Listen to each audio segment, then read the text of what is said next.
के क्लोजिंग की तरफ बढ़ते हुए हम और निफ्टी 151 अंक ऊपर 23,341 के लेवल पर अभी कारोबार करता हुआ और हाई से अपने लगभग 60 पॉइंट नीचे कारोबार कर रहा है, लेकिन ग्रोथ अच्छी लग रही है।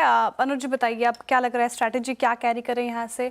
मंडे के लिए फ्रेश न्यूट्रल कॉल रहेगा कि अभी हम लॉन्ग बने रह सकते हैं? नहीं, लॉन्ग बने रह सकते हैं। न्यूट्रल क्यों रहेंगे हम, क्योंकि मार्केट में अच्छा देखिए क्यों रहे न्यूट्रल।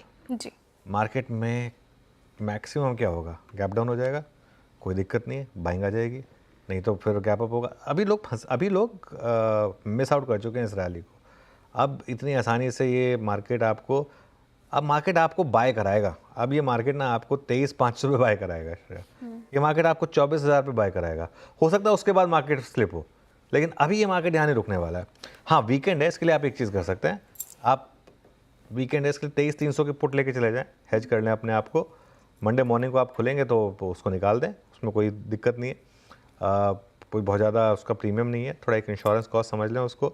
आज का लो एक नया स्टॉप लॉस हो जाएगा अब आपके लिए। अब इस ट्रेड से, जैसे मैं बार बार कहता हूँ, आपको स्टॉप लॉस ही बाहर निकालेगा। और ओवरनाइट ट्रेड में स्टॉप लॉस ना लगे, उससे बचने का तरीका है हेजिंग। बाकी सुबह सुबह उस हेज को निकाल दें, इंटरडे में स्टॉप लॉस लगा लें, कोई दिक्कत नहीं है। बैंक निफ्टी मुझे लग रहा है कि अब 200 डे मूविंग एवरेज दोनों, निफ्टी में मुझे लग रहा है 24,000 का मूव बहुत फास्ट आएगा। इनफैक्ट मुझे तो हैरानी नहीं होगी कि एक्सपायरी पे आ जाए 24,000 का मूव। यहाँ 600 पॉइंट तो बचे हैं निफ्टी में, क्या दिक्कत है?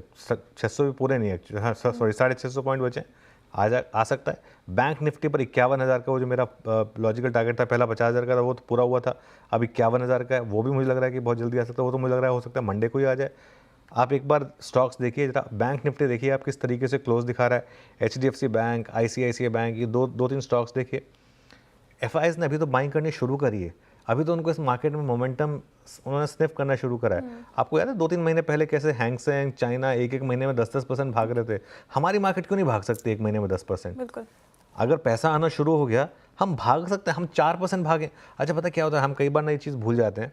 हम 4% भागें, मतलब ठीक है एकदम एग्जैक्ट लो पॉइंट से गिनेंगे तो 6% हो गया, लेकिन हम वैसे देखा जाए तो जहाँ से इस रैली की मोरल शुरुआत हुई है, हम 4-5% भागे हैं निफ्टी पर। चलिए ठीक है 5.5%, क्योंकि आप एकदम लोएस्ट पॉइंट ले रहे हैं तो उसके हिसाब से 5.5% भागे हैं। 10% क्यों नहीं भाग सकते हैं? बिल्कुल भाग सकते हैं मेरे ख्याल से। और गिरे भी तो इतना थे मार्केट पर, तो बिल्कुल बने रहें। चाहें तो अपने आप को हेज कर लें और मंडे को उस हेज को भले ही चाहें तो निकाल लें। और वो हेज में मैं सिर्फ इसलिए कह रहा हूँ क्योंकि ओवरनाइट में कल को कोई एकदम ऐसी कोई न्यूज़ आ जाए जो हमने देखी ही ना हो, इसके लिए अपने आप को हेज करना जरूरी होता है, और कोई रीज़न नहीं है। इंटरडे में तो हम हेजिंग की भी बात नहीं करेंगे। चलिए अब एक काम